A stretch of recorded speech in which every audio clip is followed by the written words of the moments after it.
Hello friends, समृद्धि online classes में मैं JP Gupta आपका स्वागत करता हूं। शैक्षिक तकनीक के इस वीडियो में हम सॉफ्टवेयर तथा हार्डवेयर शिक्षा तकनीक में क्या अंतर है ये हम देखते हैं। कल हमने देखा कि सॉफ्टवेयर और हार्डवेयर तकनीक का में की क्या उपयोगिता है, उसके उपयोग के क्या सिद्धांत है, तथा साथ ही साथ उनका वर्गीकरण भी देखा हमने। क्या है कि सॉफ्टवेयर में किसको हम रख सकते हैं और हार्डवेयर में किसको रख सकते हैं। आज हम बात करते हैं हार्डवेयर और सॉफ्टवेयर शिक्षा तकनीक में क्या अंतर है, क्योंकि बहुत पूछा जाता है, नॉर्मली कंफ्यूजन बना रहता है। हार्डवेयर और सॉफ्टवेयर को बताते समय हमने इन सब चीजों को बताया, लेकिन एक डिफरेंस के रूप में अगर हम अध्ययन करेंगे तो और क्लियरिटी आ जाएगी। अगर इसके मीनिंग की बात करा जाए तो यहां ये ध्यान रखिए, अर्थ की इसको हमने बात है बिंदु आधार, अंतर का आधार हार्डवेयर तकनीक सॉफ्टवेयर तकनीक। अब देखते हैं अंतर के आधार में पहला अर्थ पे आते हैं। अर्थ, अगर हार्डवेयर की तकनीक की बात करा जाए तो हार्डवेयर में शिक्षा, प्रशिक्षण तथा अन्वेषण में मशीनों और माध्यमों का प्रयोग किया जाता है। हमने पहले बताया था हार्डवेयर के अंतर्गत जब हम हार्डवेयर में का प्रयोग से तात्पर्य है कि शिक्षण और प्रशिक्षण में किसका प्रयोग करना, मशीनों तथा यंत्रों का उपयोग करना ही क्या कहलाता है, हार्डवेयर शिक्षा तकनीक कहलाती है। और सॉफ्टवेयर शिक्षा तकनीक ये है कि शिक्षा के उद्देश्य तथा शिक्षण, प्रशिक्षण एवं अन्वेषण में वैज्ञानिक सिद्धांतों, अधिनियमों का उपयोग। कहने का तात्पर्य यह है कि हमने ये बताया था कि शिक्षण प्रशिक्षण में किसका प्रयोग, वैज्ञानिक सिद्धांतों, नियमों, अधिनियमों का प्रयोग ही क्या कहलाता है, सॉफ्टवेयर शिक्षा तकनीक कहलाती है। ध्यान होगा आपको, हमने एक दो वीडियो पहले ही इसको बताया हुआ था। अब अधिनियम की बात करते हैं, प्रिंसिपल, किस प्रिंसिपल पर यह काम करता है, तो इसका मुख्य सिद्धांत पृष्ठपोषण होता है। अर्थात पृष्ठपोषण का मतलब होता है फीडबैक देना, कि कैसा फीडबैक मिला। ध्यान रखिएगा, इससे जब हम काम करते हैं तो हमें फीडबैक मिलता है कि कितना सही रहा है, गलत रहा, क्या। लेकिन इसका जो इसके सिद्धांत जो होता है मौलिक एवं सामाजिक अधिनियम पर आधारित है। मतलब इससे कहने का तात्पर्य है, इससे पुनर्बलन और पृष्ठपोषण दोनों का उपयोग मिलता है। अर्थात पुनर्बलन भी मिलता है, पृष्ठपोषण के साथ साथ पुनर्बलन भी करता है। क्योंकि नियमों सिद्धांतों का प्रयोग करते हैं तो टीचर्स क्या है, बालक को पुनर्बलित भी करता है, मोटिवेशन भी देता है कि किसी कार्य को और अच्छे से हम कर सके, या उस कार्य को हम बार बार करने की हमारे अंदर प्रेरणा उत्पन्न हो सके। तो वही पुनर्बलन भी देता है, साथ साथ फीडबैक भी देता है। ये अधिनियम सिर्फ फीडबैक देता है, पुनर्बलित नहीं करता। लेकिन अगर हार्डवेयर की बात करें तो सॉफ्टवेयर पुनर्बलन और पृष्ठपोषण दोनों का काम करती है। इसलिए कहा ये मौलिक और सामाजिक दोनों अधिनियमों पर आधारित है। अगर टीचिंग एड्स देखा जाए तो शब्द सामग्री का उपयोग शिक्षक द्वारा स्वयं एवं परीक्षकों की सहायता शिक्षण को प्रभावशाली बनाने के लिए किया जाता है। कहने का मतलब जो शब्द सामग्री है वह तो या तो टीचर स्वयं या किसी माध्यम की सहायता से उसका उपयोग करता है कि शिक्षण हमारा प्रभावशाली हो सके। और इसमें सहायक सामग्री का उपयोग अधिगम परिस्थितियों को उत्पन्न करना और शिक्षण उद्देश्यों को प्राप्त करने के लिए किया जाता है। मतलब अधिगम परिस्थितियां उत्पन्न करें, ऐसी परिस्थितियां उत्पन्न करें बालक पढ़ने के लिए तत्पर हो। कहने का तात्पर्य यहाँ पे क्या है कि पढ़ने के लिए, यहाँ पढ़ने के लिए बैठ गए हैं, उसको और अधिक प्रभावशाली बनाने के लिए किया जाता है। लेकिन इसका प्रयोग क्या है कि उनको पढ़ने के लिए तत्पर किया जा रहा है, अधिगम परिस्थितियों को उत्पन्न करने के लिए किया जा रहा है, और जिससे शिक्षण उद्देश्यों को प्राप्त हो सके वो उस बात के लिए प्रयोग करता है अध्यापक। इनका उपयोग कैसे। अगर दोनों का संबंध देखा जाए तो हमने पहले ही बताया था कि सॉफ्टवेयर के बिना हार्डवेयर अधूरा है, क्योंकि सॉफ्टवेयर के उपयोग से मशीन शिक्षण और अन्वेषण का कार्य करती है। हमने कहा हार्डवेयर में मशीन का प्रयोग होता है, यंत्रों का प्रयोग होता है, लेकिन उसमें उपयोग क्या चीज होता है, मशीन और यंत्र तब तक बेकार है जब तक उसमें सॉफ्टवेयर ना होगा। ब्लैक बोर्ड तब तक बेकार है जब तक इस पे मार्कर, अभी सादा ब्लैक बोर्ड हो कोई मतलब नहीं, लेकिन इस पे लिखा जो है वो क्या है, चौक या मार्कर, सॉफ्टवेयर। बताया कंप्यूटर बेकार है अगर कंप्यूटर के अंदर प्रोग्राम ना हो, सॉफ्टवेयर ना हो। तो वही चीज कह रहा है कि हार्डवेयर के बिना सॉफ्टवेयर अधूरा है, मतलब मशीन अनुदेशन का कार्य सॉफ्टवेयर की सहायता से ही करती है वो हार्डवेयर, इसलिए ये एक दूसरे के पूरक है। लेकिन ये भी हमने आपको बताया था कि सॉफ्टवेयर जो है बिना हार्डवेयर के भी काम कर सकता है, तो इसलिए कहा है हार्डवेयर के बिना भी सॉफ्टवेयर कार्य करते हैं। जैसे आप गणित अनुदेशन हो गया, पाठ योजना हो गया, बात सॉफ्टवेयर अकेले भी काम तो कर सकता है, अगर हार्डवेयर ना हो फिर भी हम सॉफ्टवेयर का उपयोग कर सकते हैं। लेकिन और अच्छा और ज्यादा प्रभावशाली बनाने के लिए सॉफ्टवेयर को भी हार्डवेयर का सहारा लेना पड़ता है। लेकिन हार्डवेयर बिना सॉफ्टवेयर के जीरो है, कहने का मतलब बिल्कुल लगभग ना के बराबर उपयोग। उसमें सॉफ्टवेयर जरूरी है, तभी हार्डवेयर की उपयोगिता बढ़ पाएगी। और सॉफ्टवेयर बिना हार्डवेयर के काम तो करेगा, लेकिन अच्छे से प्रभावशाली ढंग से काम करने के लिए इसको भी हार्डवेयर की आवश्यकता पड़ती है। इसलिए हम हार्डवेयर सॉफ्टवेयर एक साथ ही लेकर यूज करते हैं जब भी हम शिक्षा तकनीक में यूज करते हैं। उदाहरण, आपको उदाहरण भी पहले बताया था, जैसे रेडियो, कंप्यूटर, प्रक्षेपक, विस्तारक यंत्र, चलचित्र, ऑडियो, वीडियो आदि है। इसमें देखा जाए तो अवकर्मी अनुदेशन हो गया, प्रशिक्षण प्रतिमान हो गया, सूक्ष्म शिक्षण हो गया, अनुकरणीय शिक्षण हो गया, पाठ योजना हो गया, शिक्षण नियोजन हो गया, ये सारे इसके उदाहरण हैं।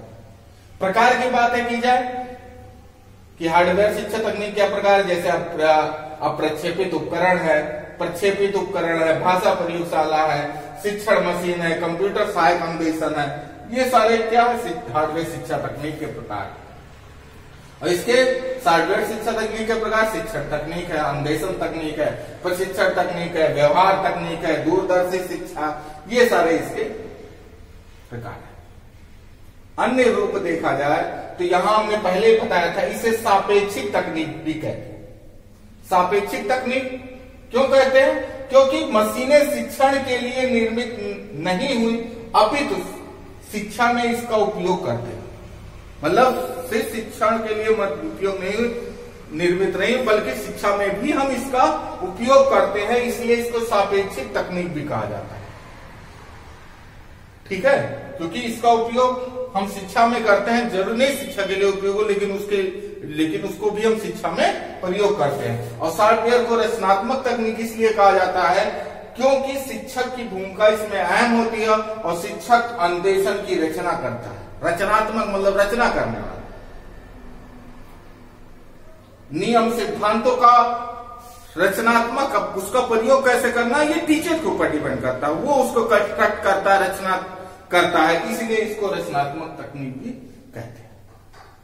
तो ये तो था हार्डवेयर और सॉफ्टवेयर शिक्षा तकनीक में क्या क्या अंतर है। उम्मीद करता हूं ये समझ में भी आया होगा। अब हम देखते हैं नेक्स्ट तीसरा उपागम, सिस्टम अप्रोच।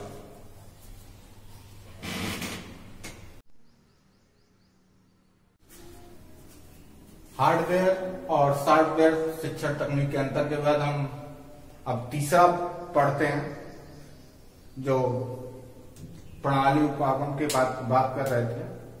तीसरा है शैक्षिक तकनीक थर्ड या प्रणाली उपागम। हमने कठोर शिल्प उपागम पढ़ लिया था, शैक्षिक तकनीक प्रथम पढ़ लिया, शैक्षिक तकनीक द्वितीय कोमल शिल्प उपागम पढ़ लिया, और शैक्षिक तकनीक थर्ड प्रणाली उपागम के बारे में जानते हैं है क्या, जिसको हम शैक्षिक तकनीक थर्ड प्रणाली उपागम या सिस्टम अप्रोच कहते हैं। Approaches of technology, educational technology के बारे में पढ़ रहे थे, तो थर्ड तीसरे पे आते हैं। इसकी बात करते हैं तो ये इसका विकास की बात करते हैं शुरुआत। तो सेकेंड विश्व युद्ध के पश्चात एक नवीन प्रबंध तकनीक का विकास हुआ। कहने का मतलब इसका जो विकास हुआ, एक नई प्रबंध तकनीक का विकास हुआ हार्डवेयर और सॉफ्टवेयर के बाद, जो क्या कहलाए, एक नवीन प्रबंध तकनीक का विकास हुआ, जिसमें प्रबंध, प्रशासन, व्यापार, उद्योग तथा सेना संबंधी समस्याओं के संबंध में निर्णय लेने के लिए वैज्ञानिक आधार प्रदान किया गया। मतलब एक ऐसा उपागम का जन्म हुआ जो प्रशासन, प्रबंधन, व्यापार, उद्योग, सेना, इन सभी के समस्याओं के संबंध में एक वैज्ञानिक आधार प्रदान किया गया।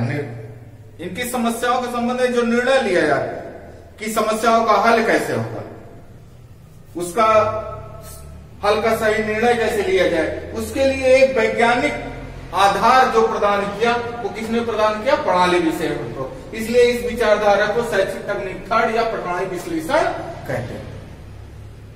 क्योंकि इसने इन सभी की समस्याओं के लिए एक वैज्ञानिक आधार प्रदान किया, एक वैज्ञानिक तरीका प्रस्तुत किया कि इनकी समस्याओं का हल किया जा सके। तो इसलिए शैक्षिक प्रणाली थर्ड, तकनीकी थर्ड या प्रणाली विश्लेषण इसको कहते हैं। अगर शिक्षा की बात करा जाए, शिक्षा के क्षेत्र में शैक्षिक प्रशासन और शैक्षिक प्रबंधन की समस्याओं का वैज्ञानिक अध्ययन के लिए इसका प्रयोग किया गया।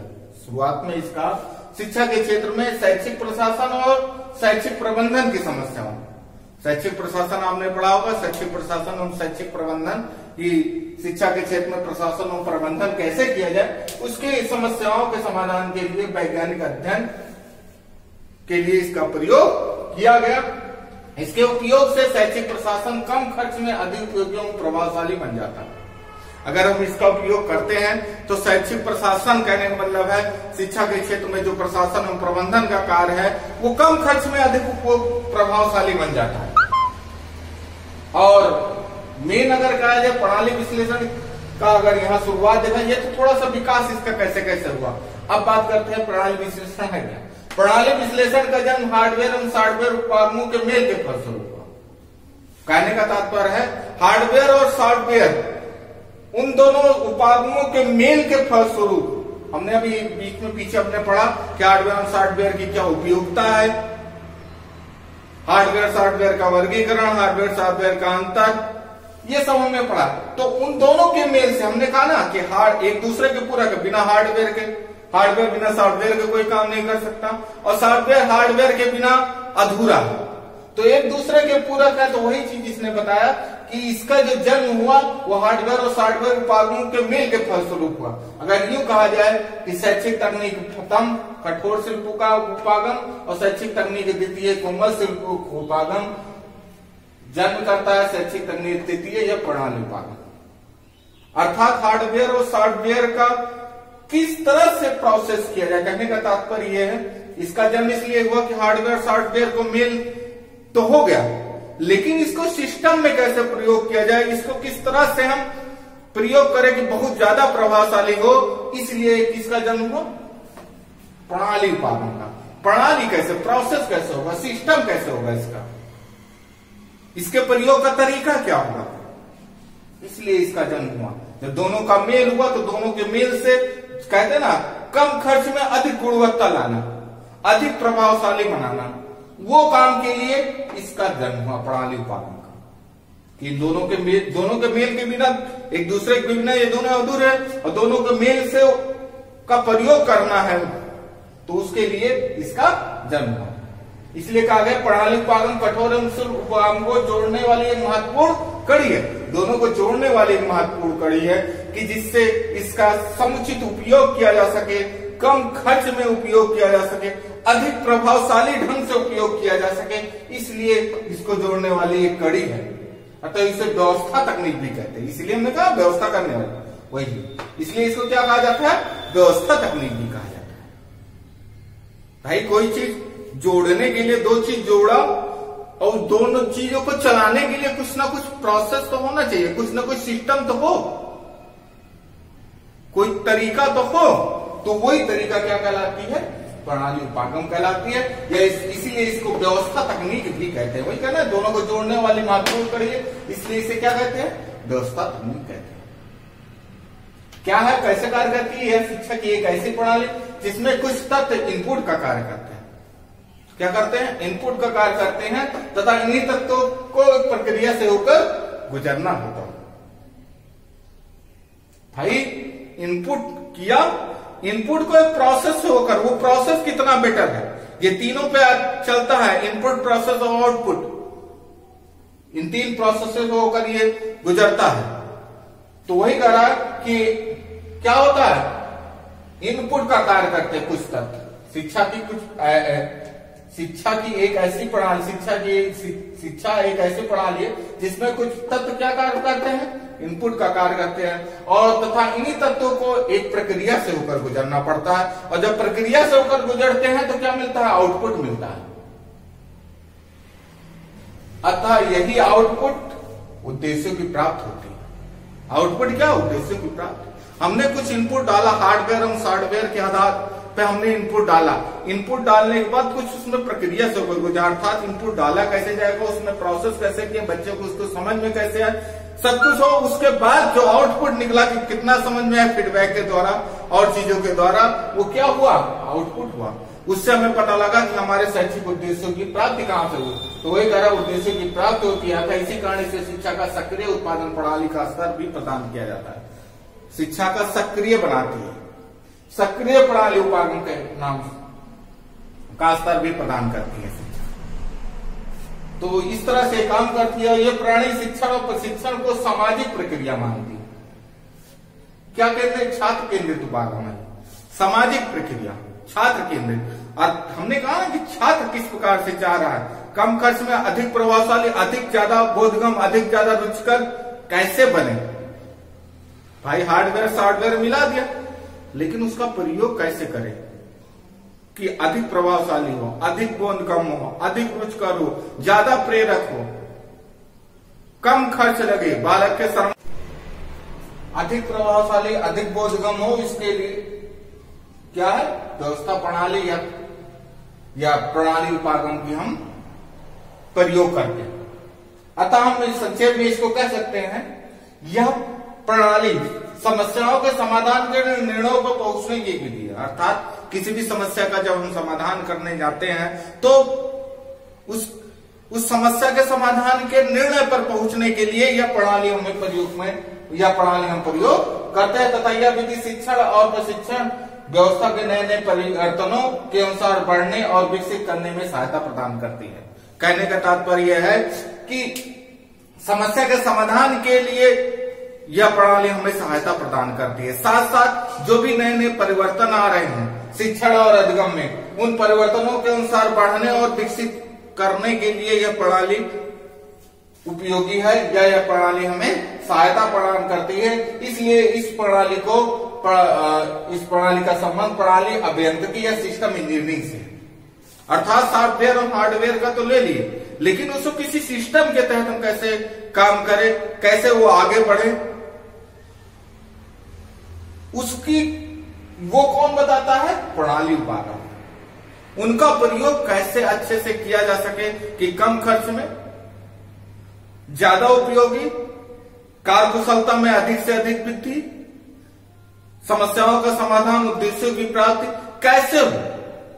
उसको प्रयोग करने के लिए हार्डवेयर सॉफ्टवेयर दे दिया, लेकिन वो कैसे हो, कौन सा सिस्टम लगाया जाए, कौन सा तरीका लगाया जाए, वो हमें क्या बताती है, प्रणाली उपागम बताती है। इसलिए कहता है कि समस्याओं के समाधान के लिए निर्णय पर पहुंचने की विधि है, साथ साथ जो परिवर्तन हो रहे हैं उसके अनुसार आगे बढ़ने और विकसित करने वाली विधि है।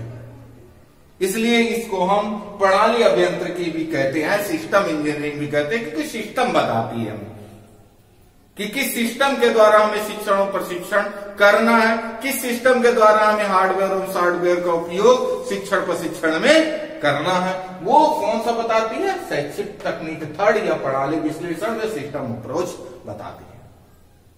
ये तो था शैक्षिक प्रणाली थर्ड का विकास तथा क्या है। उम्मीद करते हैं शैक्षिक तकनीक का ये वीडियो आपको पसंद आया हो तो लाइक करिएगा। लाइक के साथ साथ जो भी डाउट रह गया हो उसके लिए कमेंट करिएगा, फीडबैक जिससे हमें मिल सके, शेयर करिएगा और ढेर सारा सब्सक्राइब करवाइएगा। इसी के साथ आज की वीडियो में समाप्त करते हैं। धन्यवाद।